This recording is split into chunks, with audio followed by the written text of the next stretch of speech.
The pressure gauge on corridor 7 blinked once, dropped 0.04 of a bar, and climbed back to normal before anyone else even looked up. I looked up. I always look up. There, I said, tapping the readout so the Vantari behind me would see it before it scrolled away. Right there. Did you catch that? Mara Kessler didn't glance at the screen at all. She was already 3 steps down the corridor, one hand flat against the wall, feeling for something the rest of us couldn't feel.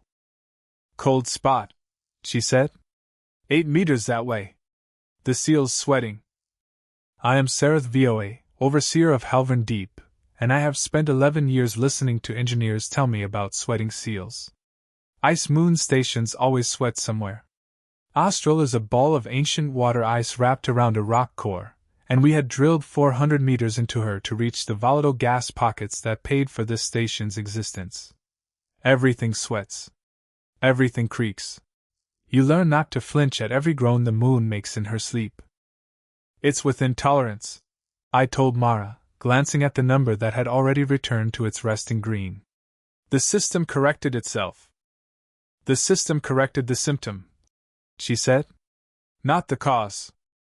Behind me, Toman Vry laughed, a short, easy sound, the kind Vantari make when something strikes them as harmless. Toman stood 2 heads taller than Mara, plating along his forearms thick enough to stop a drill bit, and he had the kind of confidence that came from never once, in his life, needing to worry about a 0.04 of a bar drop in cabin pressure. A Vantari body can shrug off a full minute of open, unshielded vacuum before it does real damage. A human body exposed to that same open vacuum cannot shrug off 4 seconds.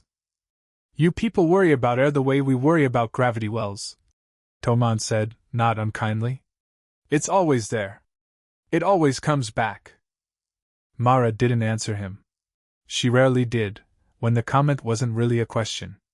She crouched at the base of the corridor seal, ran a gloved thumb along the gasket, and frowned at something only she seemed to see. I had been assigned Mara Kessler 4 months earlier, over the objections of half my department heads. The order came from Halvorn Deep's parent company, tied to some trade concession I never fully understood. It had nothing to do with engineering. Our station would host 1 human contractor as a systems specialist, whether my department heads liked it or not. I had expected someone who needed constant supervision in an environment built for a sturdier species. Instead, I got someone who filed maintenance requests nobody asked for, rerouted supply manifests nobody had complained about, and now knelt on my deck plating measuring a seal that had already, by every instrument we owned, corrected itself. Log it, she said, standing. Please. Just log it. It's already back in tolerance, I said, mostly to see what she'd say to that. So was the one from last week, she said. That's not a reason to stop writing them down. That's the reason to start. I logged it. It cost me nothing to log it, and it would cost her, I suspected, a great deal more than a small note in a maintenance file if she kept flagging things the rest of the crew had stopped noticing years ago. That evening, in the mess hall, the air smelled the way it always did after 3rd shift: recycled protein, hot metal, the faint mineral tang that never quite scrubbed out of Austral's water. Dolan Croth found me with a data slate, and the particular smile he wore when he'd already decided something and only needed my signature. Dolan was the charter auditor sent out from the parent company twice a year to make sure Halvorn Deep's books, safety logs, and staffing made sense to people who had never set foot on Austral's ice, and who never would. 4 flag non-incidents this month, he said, sliding the slate toward me. All from the human. All within tolerance. All requiring a report I now have to file upward. She's thorough. She's expensive, Dolan said. A contractor who generates paperwork instead of solving problems is a liability with good posture, Serath. I'd like your honest assessment before the quarter closes. I looked past him, through the mess hall's long viewport, at the dark curve of Austral's ice under Col de Prime's banded orange light. Somewhere below us, 400 meters down, gas moved through rock that had been frozen still for longer than either of our species had existed. Give her the season, I said. If nothing comes of the flags, you'll have your report, and I'll have mine. Dolan didn't like that answer. I could see it settle into the line of his jaw. But he nodded, took his slate back, and left me alone with the ice and the quiet, ordinary hum of a station that had never, in 11 years, given me a reason to doubt it. I didn't know yet that Austral had been listening to us drill for 3 years, and that something in her old, patient bones had finally begun to answer back. I found Mara Kessler 3 days after the mess hall conversation with Dolan, alone in an unused maintenance bay, coiling a length of tarp beside 2 young dock workers who had clearly just finished some kind of drill. Nobody had scheduled that bay. Nobody had scheduled the 2 workers either. Vantari do not train for disaster.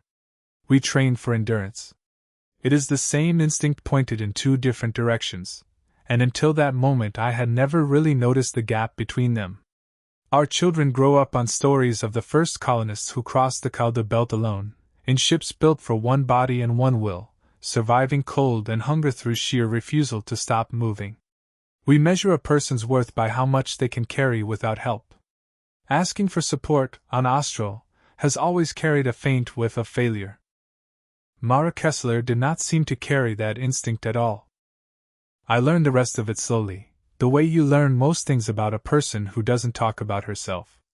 She kept a second oxygen reserve in her quarters that exceeded regulation by a wide margin, and when I asked her why, she said only, "Because 1 reserve is a plan. 2 is a habit."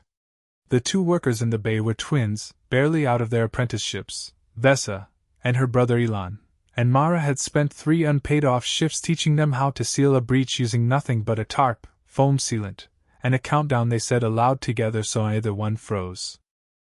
"It's not required training," Elon told me, half apologetic. "She just asked if we wanted to know it." "And you said yes."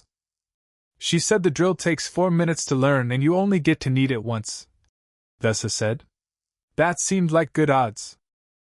I watched Mara for a moment before she noticed me. She wasn't performing competence the way our own senior engineers sometimes did, squaring their shoulders for an audience. She was simply repeating the same small motion, pack, seal, count, check, until it belonged to her hands instead of her thoughts. "Overseer," she said, straightening. "Something wrong?" "Dolan Croth wants your contract reviewed at quarter's end." She took that the way she took most things, without visible alarm. "Because of the SEAL report." "Because of 4 SEAL reports that all resolved themselves." "They resolved themselves that time," she said. "Austral's ice sheet has been drilled for 3 years without a full structural survey below the 400-meter mark.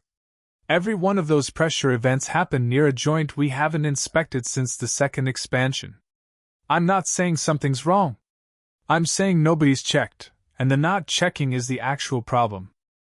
She pulled up the maintenance log on the bay's wall display without waiting for permission, a habit that still, for months in, caught me slightly off guard, and traced a finger along a line of small green marks that meant nothing to me and, I was beginning to understand, meant a great deal to her. "Every one of these is a symptom pointing at the same joint," she said. "I'm not asking you to panic. I'm asking you to look." I promised her a survey would be scheduled. I meant it when I said it. I want that understood, because it matters later. I was not dismissive out of cruelty. I simply believed, the way every Vantari on that station believed, that Austral's ice had held for 3 years and would hold for 3 more, because it always had, and because believing otherwise felt like an insult to a moon that had fed and sheltered us since before I was born. The survey was scheduled for the following month, not sooner, because Halvorn Deep owned exactly 1 certified structural crew, and that crew was finishing contracted work on a sister station 2 weeks out. It was standard rotation, not neglect, the kind of ordinary scheduling gap nobody thinks twice about until it isn't ordinary anymore. 3 weeks before it was due to begin, Toman Vrai challenged Mara to a full endurance run through the outer maintenance shafts. No malice in it, by our standards, just the ordinary Vantari way of testing someone whose competence you doubted. She declined, as she always declined, without heat. "Scared of the cold, small one?" Toman asked, grinning at the small crowd that had gathered, the way crowds gather on stations where little changes and any small drama is a gift. "I don't run races I can't finish faster than the problem I'm actually solving," Mara said, and walked back to her console. The crowd laughed at her, not unkindly, the way you laugh at someone who has, in your eyes, just admitted defeat with excellent manners. I laughed too, a little, before I caught myself. Toman didn't laugh with them. He watched Mara walk away, his expression caught somewhere between amusement and something else I couldn't name yet, and said nothing at all. I went back to my own quarters that night still smiling faintly at her line about racing problems instead of people, the way you turn over a joke that landed better than you expected. I didn't know yet how soon I'd stop finding any of it funny. 4 days after that, in the deep quiet of third shift, Austral's ice sheet, 3 years unexamined near the joint Mara had flagged twice, finally, catastrophically, moved. The station didn't groan. It screamed, a long metal shriek that traveled through the deck plating and into the bones of my feet before the alarms even finished their first cycle. Sector 4's pressure dropped through the floor. Not the 400ths of a bar Mara had once tapped on a screen for me. Most of the number, gone, in under 90 seconds, as the ice shelf above the number 2 drilling shaft sheared along a fault line nobody had surveyed. It was a bad breach, not an open one. The outer hull held even as the sealed compartment behind it lost most of its air, which was the only reason anyone caught inside had minutes instead of seconds. Emergency bulkheads slammed down between sectors, which saved the station and, in the same instant, trapped 41 people on the wrong sides of them. I have relived what happened in the following 20 minutes more times than I can count, and I still find it strange how much of it I remember in Mara's voice rather than my own thoughts. Our first instinct, my instinct, Toman's instinct, the instinct of every senior Vantari on that command deck, was to send our strongest people forward. Toman was already moving towards Sector 4 with 2 others, ready to force a manual bulkhead override through brute effort, the way a Vantari solves almost anything. "Wait!" Mara's voice cut across the calm channel, flat and fast. "If you force that bulkhead open, Sector 4 vents into Sector 5. You'll kill everyone in both instead of one." "There are people trapped in there," Toman said. "There are people trapped in 4 places," she said. "I need the shift roster, right now, cross-referenced against the reserve stock in each sector. Not the strongest people first. The people closest to a working reserve first, then the ones who can hold the longest, then everyone else in the order the air actually allows." I gave the order to pull the roster. I did it before I fully understood why, because something in her voice left no room to ask. Toman didn't move away from the bulkhead. He stood there a moment longer, plated forearms braced against the frame he'd meant to force open, and I watched him do something I had never once seen him do in 11 years of working beside him. He waited for someone else's instruction instead of trusting his own strength to be enough. "Sector 1 first," Mara said, reading numbers off a display only she seemed to be able to parse quickly. 6 people, thinnest reserve, no secondary vent. Toman, get their bulkhead cracked the way you want it to. That one's safe to force, it doesn't share air with anything downstream. Sector 3 after that. Sector 5 and 4 last, in that order, because they can hold longest." "You worked all this out from a roster," Toman said. It wasn't quite a question. "I worked it out 4 months ago," she said. "Tonight I just had to read it back." What followed was not glamorous. There was no single dramatic act, no moment the crowd could point to and say, "There, that was the turn." There was Mara at a console, calm in a way that felt almost wrong against the noise around her, directing 4 sectors worth of frightened people through a sequence she had clearly built in her head long before that night. Who moved first? Who sealed what? Who breathed from whose reserve and for how long? Who talked the panicking ones through the 4-minute drill she'd taught 2 dock workers in an empty bay for no required reason at all? Vesa and Elon were 2 of those 4 dock workers now standing in Sector 4, working to reseal a secondary breach with a tarp and foam and a countdown spoken aloud between them, exactly as they'd practiced. Dolan Croft was trapped in Sector 5 with 11 others and no working reserve of his own. He came onto the comm channel twice. Both times he argued that his group should be prioritized because Sector 5 held the most senior staff. Both times, Mara answered him with the same even patience she'd once used on Toman. The false victory came at the 11-minute mark, when Sector 2's bulkhead reopened clean and everyone inside walked out on their own feet, and for one bright moment it felt finished, like the crisis had been solved, like the worst of it was already behind us. It was not behind us. At minute 14, Vessa's voice came through the comm, thin and fast, saying that Elon had gone back through the half-sealed breach in Sector 4 to retrieve a worker who'd frozen against the wall, unable to move, and that neither of them had come back out. I have never, before or since, heard a room go as still as that command deck went in the silence after she said it. Mara didn't stop working.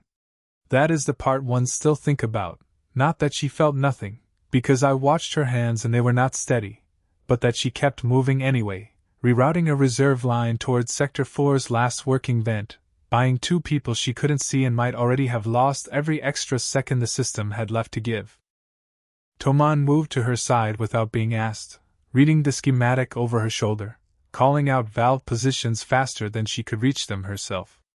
Neither of them spoke about what would happen if the reroute didn't hold in time. There wasn't room in those minutes for anything but the next valve, the next number, the next small correction. "Come on," Mara said, so quietly I don't think she meant it for the channel at all. "Come on." The breach alarm for Sector 4 cleared at minute 19. Elon came through first, dragging the frozen worker by the collar of his suit. Vessa followed a half-second later, her tarp seal barely holding, her hands shaking too hard to lift the door behind her. All 41 people trapped that night walked, or were carried, out of Halvorn Deep's damaged sectors alive. Astral's ice took 6 days to fully stabilize, and the station took considerably longer than that. I found Mara Kessler on the 3rd day, alone in the same maintenance bay where I'd once watched her teach 2 dock workers a drill nobody required, doing nothing in particular, sitting on an overturned crate, a mug of something long gone cold in her hands, staring at a wall the way a person stares when they are somewhere else entirely. "You should be resting," I said. "I am resting," she said. "This is what it looks like." I sat down across from her, an overseer with no particular authority in that small, dented room, and for a long moment neither of us said anything at all. "Dolan wants to write a commendation," I said eventually. "For the roster system. For Sector 2. Don't let him," she said. "Let him write about Vessa and Elon instead. They're the ones who went back in." Vessa came by the bay that same afternoon to check on her brother, still favoring one leg from where a falling support strut had caught her during the evacuation. She didn't ask Mara how she was doing. She just sat down on the deck plating next to her, wordless, and started coiling a length of spare tarp the same way she'd been taught, over and over, until it belonged to her hands instead of her thoughts. Dolan came to that maintenance bay himself, 2 days later, while I was still there. He didn't say much, Dolan rarely did, when he hadn't already decided what to think, but he stood in the doorway a long moment, watching Mara run through her pack seal count check sequence with Elon's arm still splinted at his side, and I watched something in Dolan's face shift the way ice shifts, slowly, before it ever cracks. 12 minutes, he said finally. I sat in that sector doing the arithmetic on how much air was left in the room, and the only thing between me and the wrong side of that number was a spreadsheet she'd built before any of us thought we needed one. He didn't wait for an answer. He turned and left, and it was the last time I heard him call her expensive. "They went back in because you taught them a 4-minute drill for no required reason," I said. "That's not nothing, Mara." She didn't answer that directly. She turned the cold mug once in her hands, the way I'd seen her turn a data slate 100 times, checking something before she trusted it.